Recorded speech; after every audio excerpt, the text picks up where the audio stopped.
Ги ситниме првите денови од новата година. Што може да очекуваме на економски план? Ке има ли поинтензивен раст или и годинава стопанството ќе ги води истите битки? Влегуваме во тешка година, година во која ќе имаме избори. Секогаш годината на избори е година во која економијата иде во втор план. Се надевам дека овој пат изборите нема да траат многу долго, дека кампањата нема да ги оптерети толку многу и дека многу брзо после изборите ќе имаме формирање на нова влада.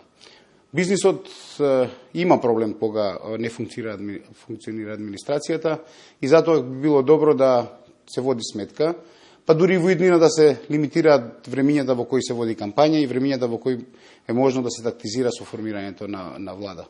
За бизнисот окружувањето е една од најбитните работи, заради тоа што према него се подесува и целокупната политика на една компанија. Власта го остави во мирување прогресивниот данок, дава поддршка и за зголемување на платите во приватниот сектор. Каков ефект има ова врз стопанството? Владата, мора да кажеме, го слушна гласот на бизнис секторот. За оние струки за кои имаме секогаш најголем проблем, овој данок беше кочница, ја лимитираше можноста да имаме повисоки плати за некои групи на вработени кои се битни и кои од Македонија заминуваат лесно. Еве во нашиот сектор, например, информатичарите бе една од категориите кои беа највеќе засегнати за овој данок и ми е драго дека овој данок се врати на старо. Ја не викам дека сега ова е идеален модел, меѓутоа е далеку подобро од аспект на тоа што сме држава на која и треба економски раст, а држава која и треба економски раст не треба да игра многу со даноците, заради тоа што тоа ствара една ситуација во која луѓето си барат алтернативни локации на кои ќе го прават својот бизнис. За информатичкиот сектор тоа е страшна работа, заради тоа што значен дел на нашите луѓе се платени дури и од надвор по други канали. Секогаш кога се водат некакви сметки или се водат политики за поддршка на економијата, треба да се биде внимателен, тие да се однесуваат на цели групации или на цели сектори, за да не се направи пореметување во пазарот. Секоја инаку поддршка од државата е добро дојдена. За власта буџетот е реален и развоен, за опозицијата популистички и предизборен. Како ја оценувате државната каса за годинава?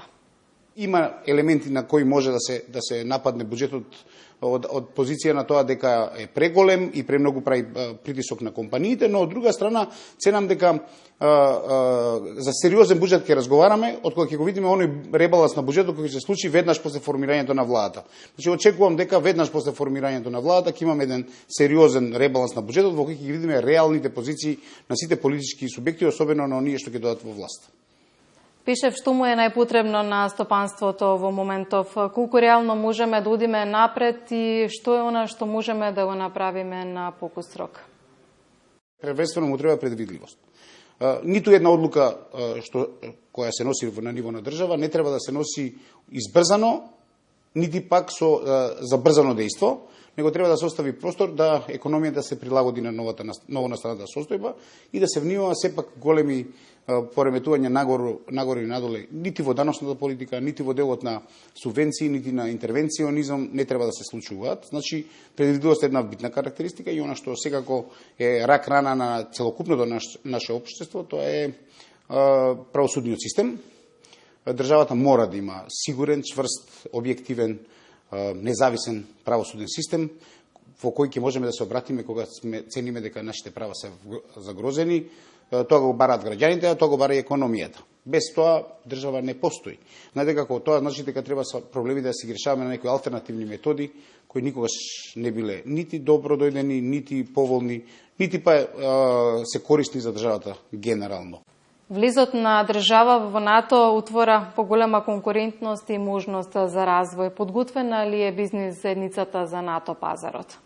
Она што не треба и секако да очекуваме, дека НАТО ќе донесе, тоа не е чаровно стапче кој преку ноќ ќе ја промени економијата.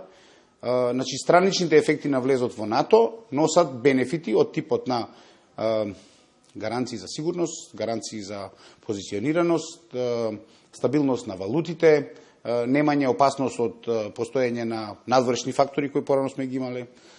И секако, ако бидеме паметни, и ако бидеме упорни, и ако имаме знаење тоа да го постигнеме, да влеземе во генералните токови, заради тоа што НАТО земите во принцип се големи потрошувачи, а Македонија може да понуди доста, особено во одредени сектори, и мислам дека треба да направиме максимален напор. Може и државата тука не е лошо да помогне, да ги направи компаниите поконкурентни, токму за пазарите каде што НАТО откупува многу.